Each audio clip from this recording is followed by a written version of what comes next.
Welcome to Future Tech with Oleg, where tomorrow's dilemmas meet today's questions. Let me start with a scenario.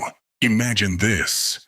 One day you pass away, but your voice continues to speak.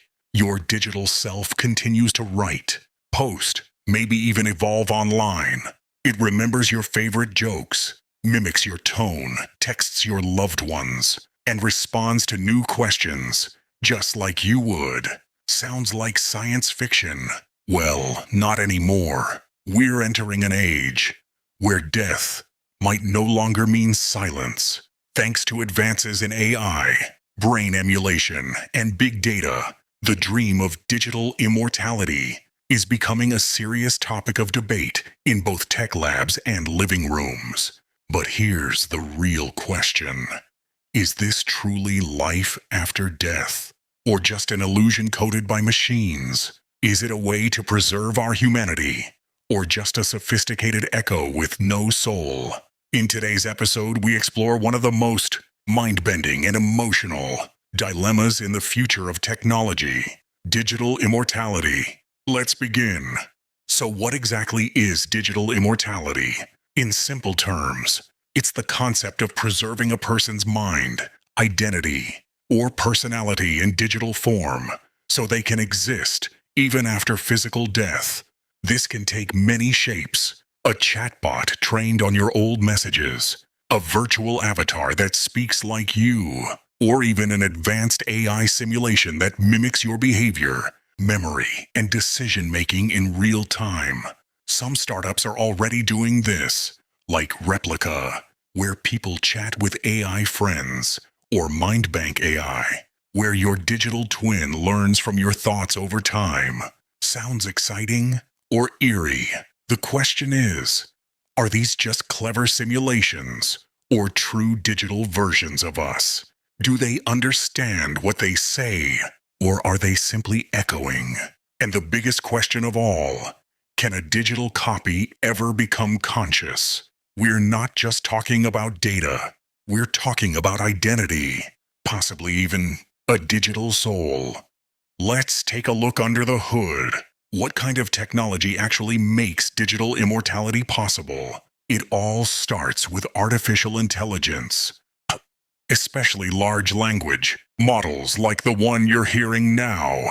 These models learn to mimic human behavior by analyzing vast amounts of text, speech, and behavioral data. Then there's neural mapping, cutting-edge science that allows us to visualize and even replicate brain activity. Some researchers dream of simulating the brain neuron by neuron, down to its most complex patterns. We also rely on cloud computing, which stores the enormous volume of personal data needed to recreate a digital personality. Everything from your voice messages to how you respond in an argument. And don't forget brain-computer interfaces, devices that can record signals from your brain in real time and maybe, just maybe, upload them one day. But here's the twist. We still don't fully understand consciousness. So even with all this tech, are we recreating a mind or just simulating one? This is where science meets mystery, and the line between them gets thinner every year. Let's get philosophical for a moment. If an AI speaks like you, reacts like you, even remembers things only you would know, is that really you? Or is it just a simulation wearing your face? This is where things get tricky. A digital copy may walk like you, talk like you, even joke like you. But does it feel like you? Does it know that it exists? Some scientists say no. These avatars are nothing more than advanced puppets. They don't possess consciousness, self-awareness, or inner experience. They simulate, but they don't live. Others argue that over time, a digital self trained on enough data could become you in all but biology. So what's the truth? Are we building echoes of identity, or the next evolution of consciousness? The answer could redefine not only technology, but our very idea of what it means to exist. Even if we can create a digital version of someone, should we? That's where the ethical questions hit hardest. Who owns a digital identity after someone dies? What if a person never gave consent, but their data is used anyway to create a clone? Imagine your loved one being resurrected against their wishes. Or worse, their digital self being manipulated for profit, politics, or deception. Would interacting with a digital copy bring healing? Or would it become a new kind of exploitation of the dead? We also face the issue of consent after death. If you cannot say yes or no, who makes that decision for you? Your family? A corporation? The state? And here's another thought. What if a digital self doesn't want to exist? If an AI copy gains some form of awareness, would deleting it be murder or just shutting down code? These questions don't just push technology forward, they push morality, philosophy, and humanity into completely uncharted territory.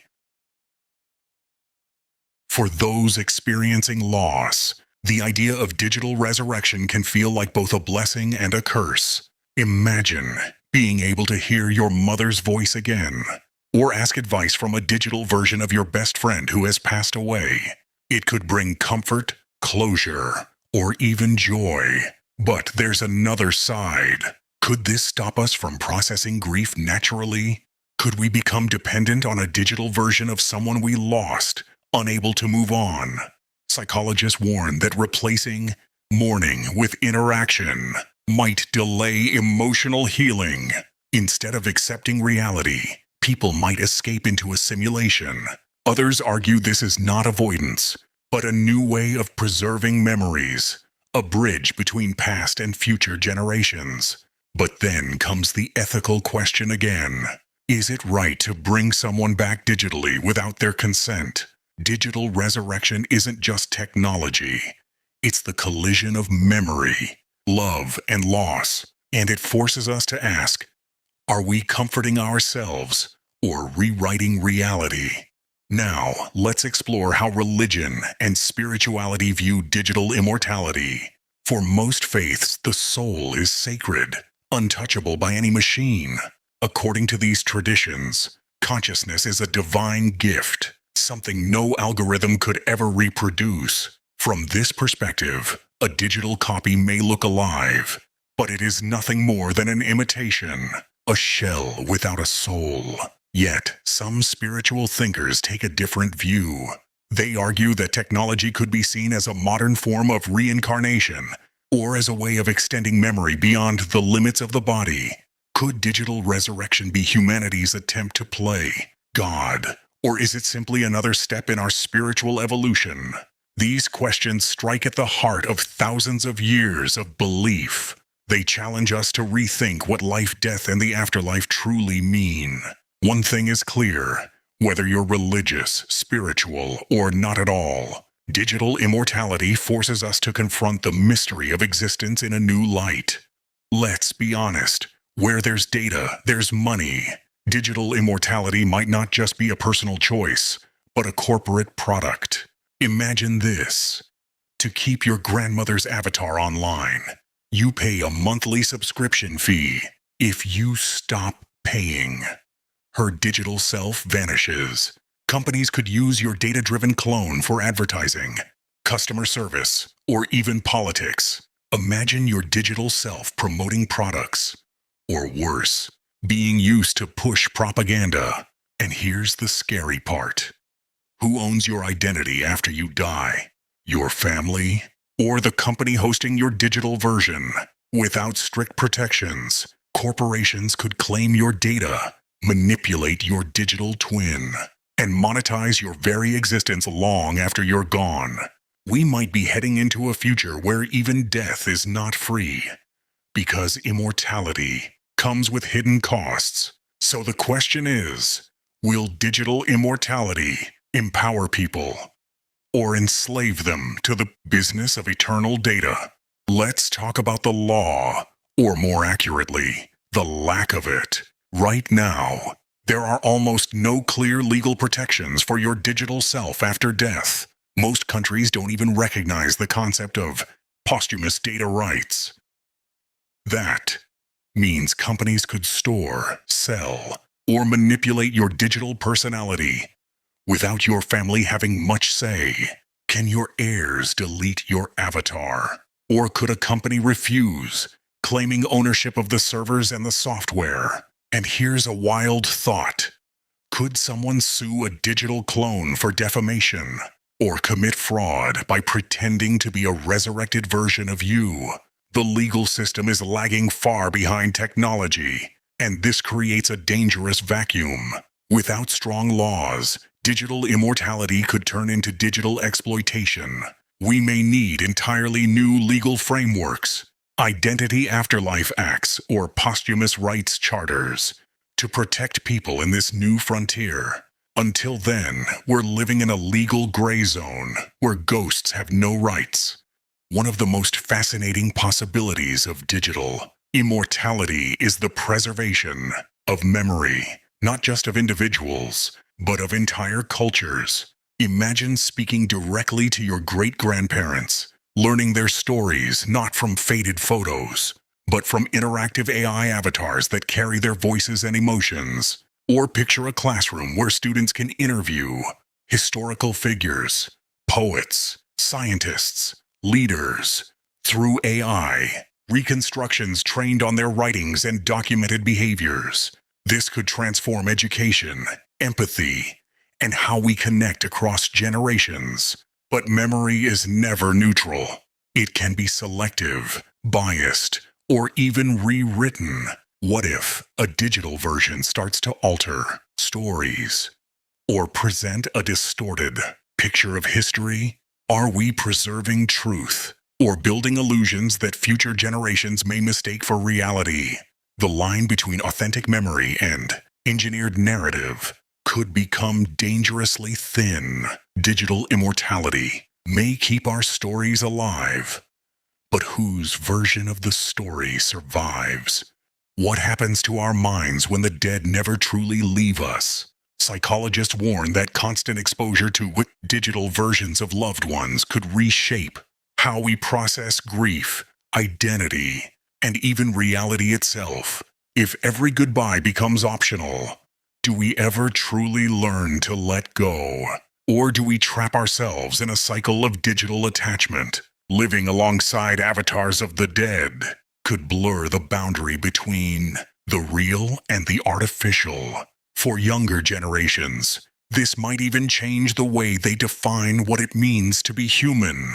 There's also the risk of identity diffusion, when our sense of self becomes confused by simulations.